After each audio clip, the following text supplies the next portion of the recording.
Hey guys, this is Dongle Fix It. We're back in the E46 BMW from 2003.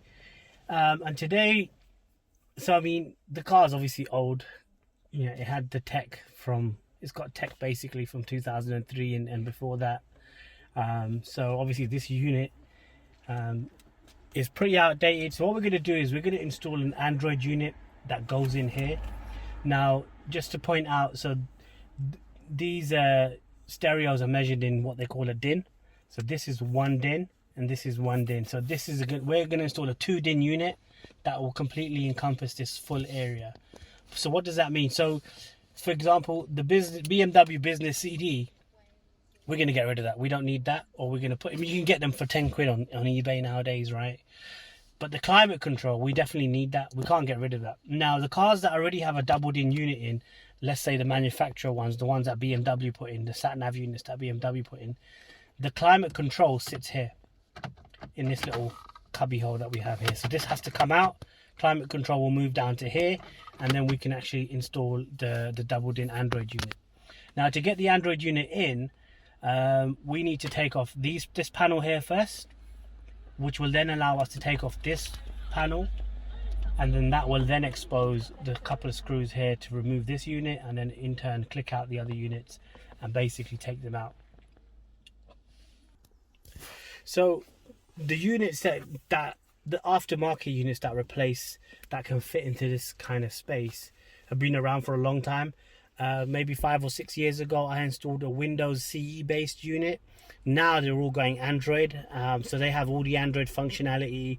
They have Wi-Fi built in, they have Bluetooth built in. So this car doesn't have manufacturer Bluetooth either, which is a real pain. Trust me, when someone calls you and you're driving, you can't actually take the call without actually having a headset on. So you know, we want hands-free Bluetooth, so that Android unit has that. It's got Google Maps on it that require a 4G connection, so you can actually Wi-Fi hotspot off your phone, or you can have the offline maps which come with the unit as well. So I got my unit off eBay. This is what it looks like. I'm going to open it up for you. Standard, these things are just standard made in China kind of units. There's a couple of variations on this, and I'm going to show you. I'm going to show you what I've got. So this unit now is actually one of the more newer ones. A lot of the ones before this, and they're still available online, they have buttons down the sides, but that actually kind of takes away from screen size. And the other thing is, you don't need a lot of buttons on these units because they're touchscreen. So why do you need all these other buttons and all sorts of other stuff? So they've kind of minimized that, give you a bit more screen real estate back. But yeah, so they're pretty modern. Android 10. It's a quad core. I think it's got 2 gig of RAM on it. So yeah, it should do the trick. It should do the job. Loads of other Android native functionality that you get with it, like I said. So you know, it's like having your phone installed in your car kind of thing, but with your nav running and stuff. So this is what we're going to install. We're going to give it a shot. So the first thing I'm going to do is remember I was saying that this panel needs to come off first because there's an overlap underneath. And once that comes off, then we're going to take this one off. That will expose a couple of screws on either side. That will allow me to remove this unit and then actually click out the climate control. And we're going to pull this out. I mean, this comes out pretty easy, which I'll show you. Just give it a little pull and it will come out. It's that easy. It's out.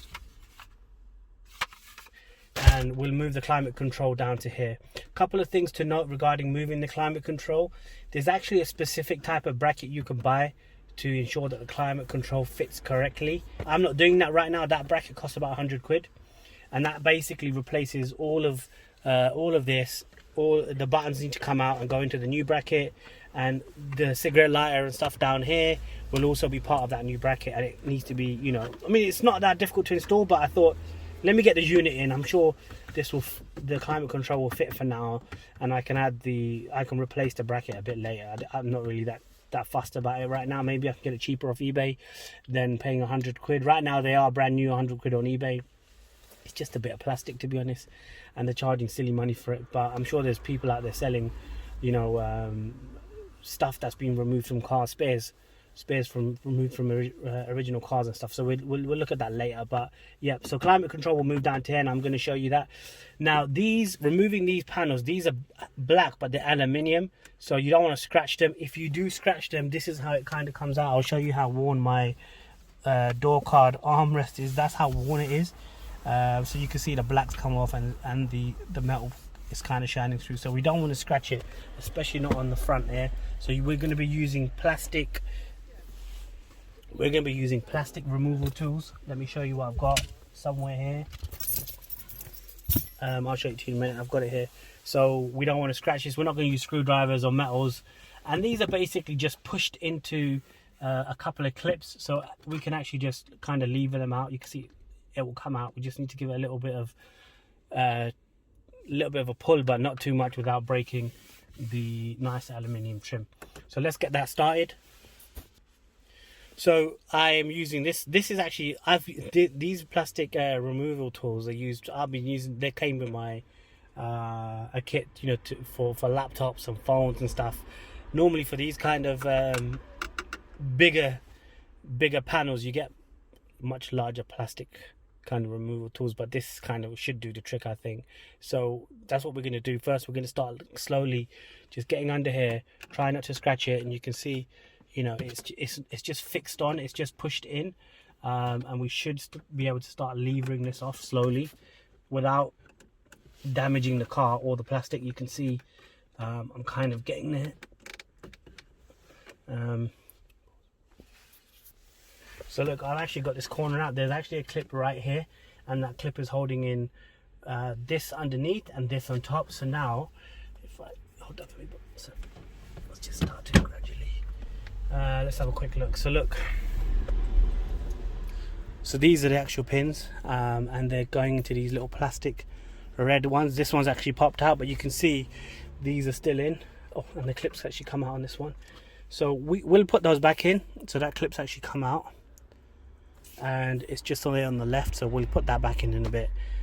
You may break a clip or two, but it's just a bit of plastic. You can get them off eBay and other places, and you know, it's not that difficult as long as you don't damage the panel, which is a nice piece of aluminium trim on the top. You know, then you're good, then you're okay. Okay, so let's put that to the side. Right, so let's put that to the side. So now you can see that, oh, this one has actually come out easy.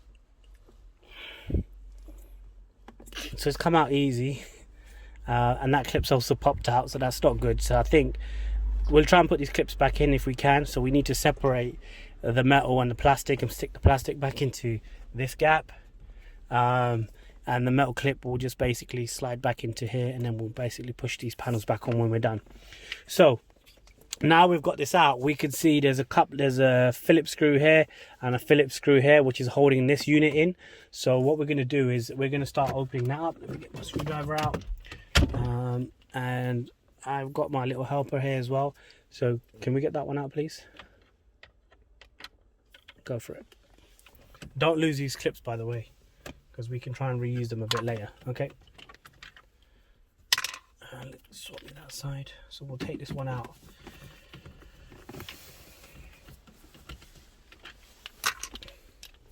So now this unit, you can see it's coming out. Oof. Bit of a big one there. There you go. So if we do a little close up, we can see that this unit was English UK. I think it's got a date on it somewhere, maybe. So original BMW. It's been in this car for that long. Yeah, so it says, look, October or the 10th of July 2003, if you can read that. So once this comes out, there's two key connectors. One is the aerial, so we'll just unplug that. There's a little clip here. You can just see this little clip at the top, and you may hear it click and it'll pop out. So that's the aerial, I think. And then this big connector is the important one, right? So actually, if I can get the camera around here. So to get this clip off, as I said, you just need to pull it up, and you keep pulling, and it will hopefully just come out like that. So now we've actually disconnected the whole unit. let's put this camera back right there. So now the unit's out, disconnected, and this connector, we've got adapters for this to fit to our Android unit that actually come with it. So yeah, BMW Business CD, thank you very much for your service for the last 18 odd years, but you're a bit out of date and we don't need you anymore. Okay, so let's put this somewhere. Let's put it down there for now. Right, now we've got that, what we need to do is actually remove climate control out as well. So to get the climate control unit out, we just need to go behind, literally push it forward.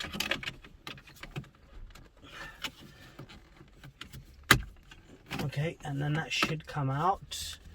Now these clips are pretty straightforward. So the white one, can you see the white one? Okay, right there. We just push this down and get this clip out, and it pops out nicely. Very well, thank you. Again, these and this one, there's a little pressure thing, you just push that and it comes out. This one, it looks like I just need to pull it, to be honest. Okay, that's out. It looks like a little clip on this left, on the right hand side. There you go. So the unit's out, the climate control, as I said, and there's a couple of connectors on the back, the ones we took out, the 4 of them, and then there's this little fan which I think is drawing in ambient air from within inside the car to actually assess what the temperature is and whether it needs to adjust the speed of the fan and the heat to make the temperature match whatever we have requested. So this will now go down here, although this is not the right bracket that this is going to fit in for now. It will do for now until I can get hold of the right bracket. I mean, it's obviously designed for that, you know, there's a big gap there, but that will get rectified once the once we put the right bracket in. And that bracket, basically, we'll have to do a specific video around that, but there's a couple of screws here that they come out, and then these buttons will need to be moved onto the other bracket, including the cigarette lighter and all the connectors and the power. I think this panel down here as well, with the actual panel for this panel probably needs to come out. It's got a couple of screws in, and then that bracket will be fine. But like I said, the brackets are not cheap, but I will have a good look around for that later. So what I'm going to do now is, obviously, to fit this down here, because the double DIN unit's going to go in here, we need to move the climate control cables. There's 4 of them, not 3, to the lower level. So we're just going to thread them through, or feed them through the gap. So let's do it. So the wires are in. Let's have the climate control unit, please. Okay, that's the back of it, remember, and it goes in like this. So it looks like that. So if we could probably just clip these back in now, actually, or we may need to keep them out while we mess around with the rest of the car. Right, so those are in. So you can see the unit's running fine.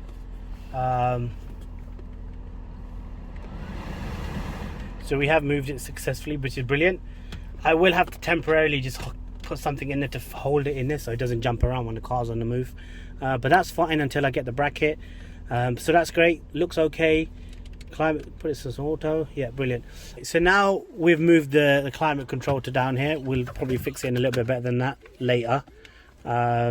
We need to get this bracket out. This was designed for 2 separate units, and we need to make space for a big double DIN unit. So we've got 4 screws, 1 here, 1 here, 1 down here, and 1 down here. So let's get those off next.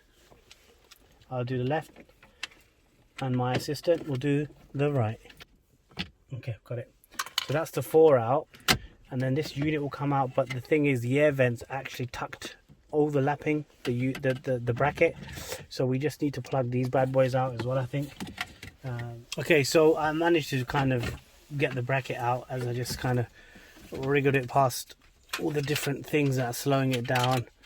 So that's out, don't need that, thank you. And now what we've got is we've got our unit, we've got 2 wires. So one's, I think this is the aerial, and there is actually an adapter for this to fit the new Android unit, and there's an adapter for this to fit the Android unit as well. So we're going to have a look at those in a second. Everything else looks fine. I don't think we need,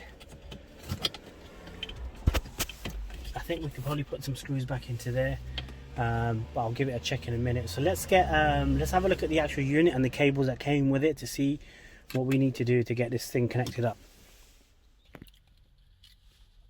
Okay, so we got a couple of cables, or a couple of types of cables or adapters to go with this. There's a third one as well. So if you don't have this on the back of the unit, but you've got like a blue and white connector, a bit like that white one for climate control, then you'll need a different adapter, which is like another $40 or 30 quid or whatever you want to call it, right?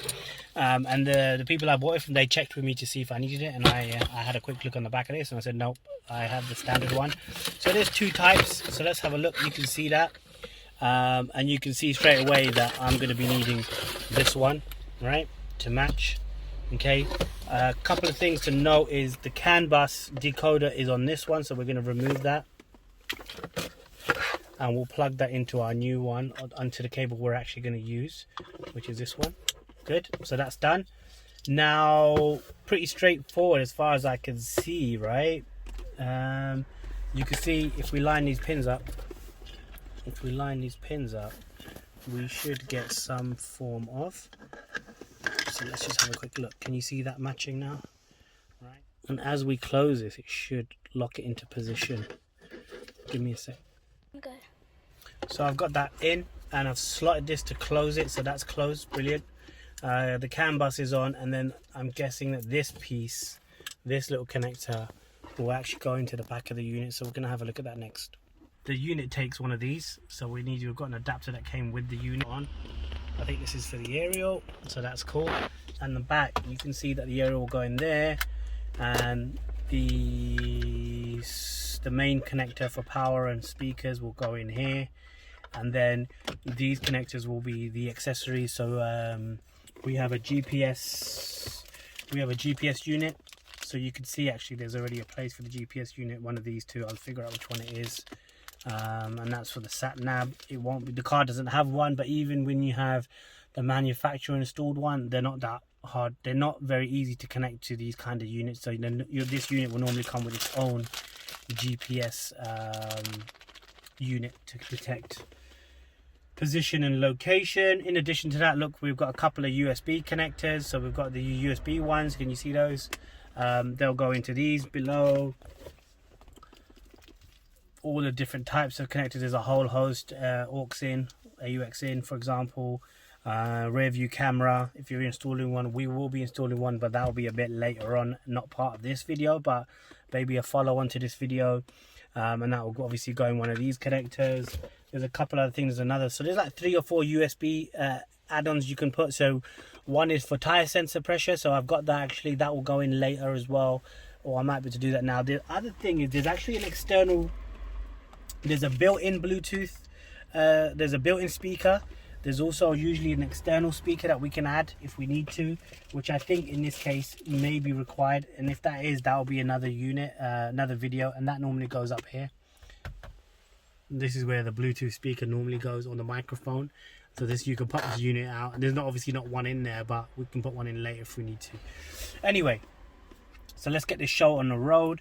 What we're going to do is we're going to plug in the main unit, we're going to plug in the aerial, and we're going to plug in the GPS, and then see if this thing powers up before we actually fully install it. Right, so let's plug this one in here. Remember the CAN bus, we swapped it over from the other adapting cable. Plug that in here. Fingers crossed. Actually, that's all we really need to do. We can plug the aerial as well, just to check if the radio actually works. So we'll do that. Can you see that? Okay. So what we want to do then is basically just power this up and see kind of see what happens. And hopefully it should go that way.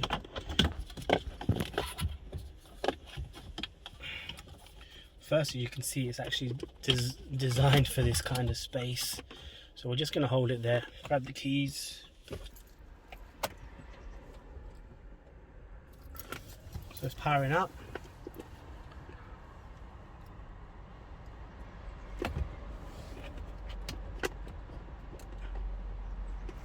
Android logo's kicking in. Actually, the boot time was pretty good on that. Let's check radio. The aerial's in, so let's see if we can pick up anything, make sure it works. No video. Yeah, we didn't ask for video, we asked for radio.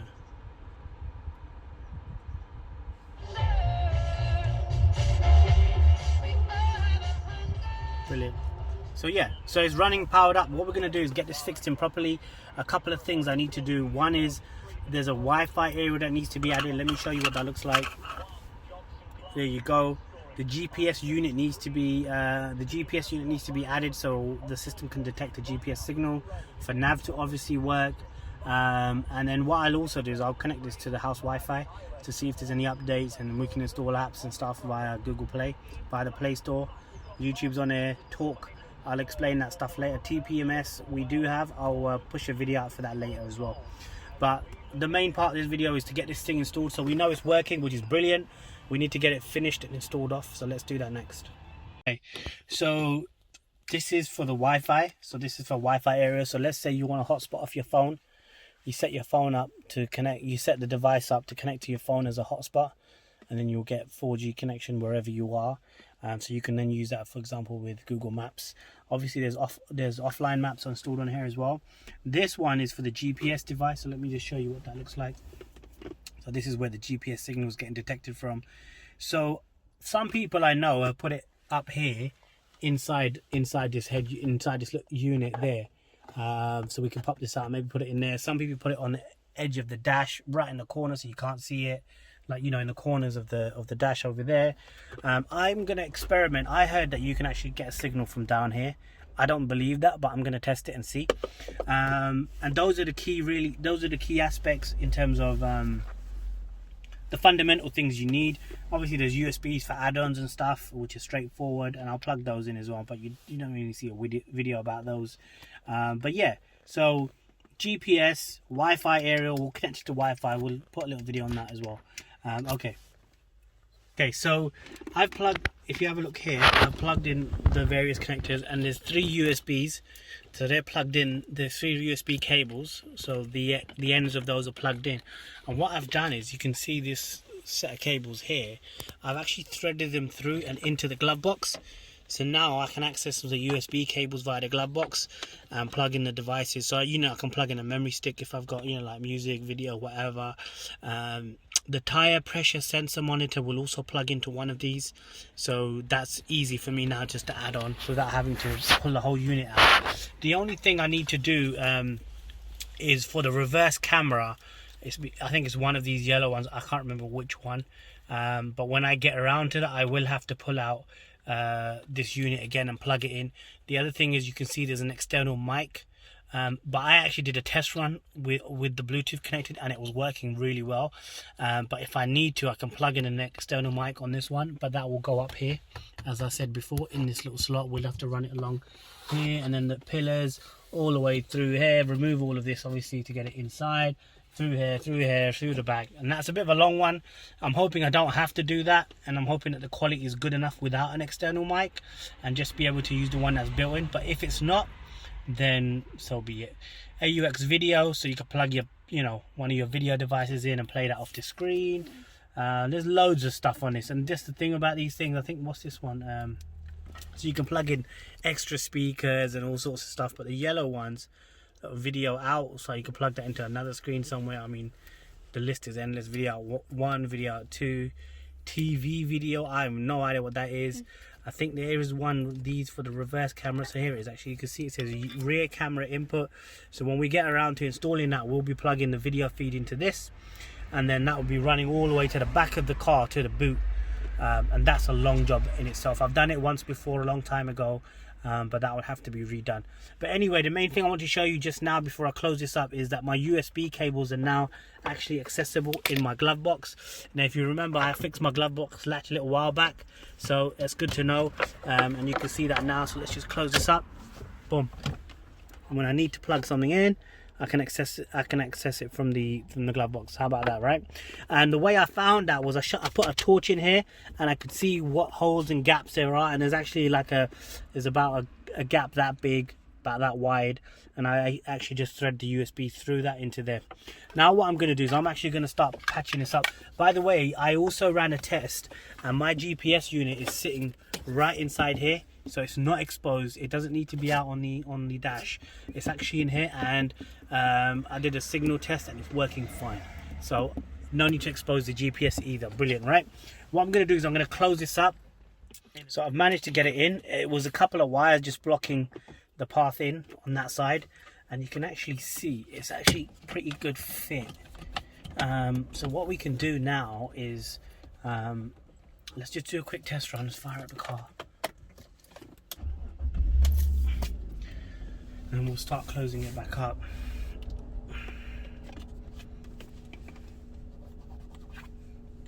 Bit of grease on there, bit of dirt. Okay, we'll swipe that down after. So the unit's starting up. As you see, it's a pretty good fit. So this is the E46 one, but this one will also fit like a Rover 45 or a Rover 75. I can't remember the exact model numbers. So I mean, this one will fit a couple of different cars, including the E46 BMW. There you go. It looks pretty firm in there. Radio. Oh, and it's doing some up. It looks like it's doing some updates. Thank you. Yeah. The other thing I forgot to mention was that the steering wheel, remember, if you remember, I moved a little unit called the CAN bus decoder or something, and that's to allow you to control volume via steering wheel. Also to flip channels, I think. So you can see on the unit when I click it, it changes the channels. Answer and cancel calls as well with the Bluetooth speaker. So the steering wheel buttons are integrated, which is brilliant. Okay, so that looks good. Radio looks good. Let's cut the radio off. Let me just show you the GPS signal. Let's just check that everything's sweet. So we'll go GPS test. Remember, the signal sitting behind there is fixed, which means it's locked on a position, which is brilliant. And it should work even better when you're out and about driving. But I'll give that a test run, and if it doesn't, then I'll move it and try and find a better location that's actually hidden and not visible. There's no greens on there now, but there was earlier. Actually, you can see it started to pick up more and more. So you know, I'm sitting right in front of the house, so it's probably a little bit of a signal blockage from that side, but I think it'll be fine. If it's fixed, you should be okay. And I had a couple of greens earlier, but that will vary depending on your movements. But we'll keep an eye on that, and if needs be, we'll reposition the GPS unit. But for now, I think because the status is fixed, we should be good to go. I think we'll have to test it out to be sure. It's doing some kind of update. Okay, 3 minutes left. We'll let it do that. It's connected to the Wi-Fi in the house. But that's it. So what we're going to do now is put in the 4 screws. One here, one here, one here, one here, and then we can actually put the paneling back in. And all right, so I've got this red clip back in on this side. Just stuck under there a bit. So I put that clip back in. It's quite difficult. That one's still out, but I'm not too worried about that because there's a couple of solid ones. The 4 screws are in, as you can see. So the unit's pretty secure. I remember when I installed this on another car many years ago, it wasn't secure from the bottom. It was just the way the unit was designed. But this one is actually a lot better than that, which is brilliant. So really, it's now a matter of getting the clips back on. That one, for example. So the panels, sorry. I put the pin in. Remember, the clip had come out before, so we're just going to position this back now.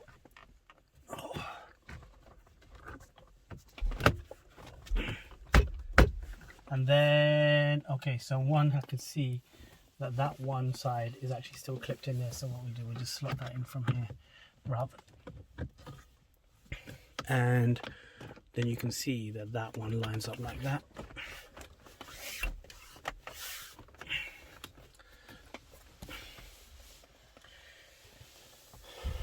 The unit's in, and it looks like it was kind of made for the car. I think this clip just needs a bit more adjustment, but that should be straightforward. Let's fire up the car. Oh, some tunes. Hamilton started on pole last season, won that race. The volume control from steering wheel. But he'll be starting in second position. Max Verstappen pipped him by 0.4 of a second to take pole position. So Verstappen on pole, then Hamilton, Bottas, Leclerc, Gasly and Ricciardo, and really good performance by Lando Norris. He starts 7th.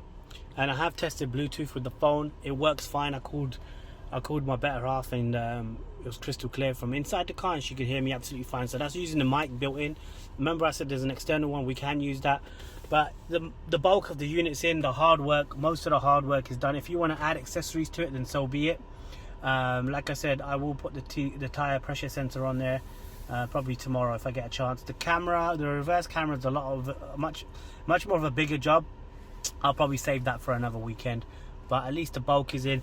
I still need to kind of secure the climate control a little bit better than the way it is, but I'll do that, no problems. But anyway, unit's running. By the way, I didn't say the unit costs about $250. They're varying around 250 to 200 to like 260, 270, the same thing. There's slightly different styles of unit, but this one I think is probably one of the best I've seen because of the wider screen. Plus you can run nav in one side of the screen and your radio on the other side of the screen, so that's pretty cool. Anyway, please sub the channel, like the video, and I will catch you guys in the next one. Any questions, hit me up on the chat and I'll do my best to help.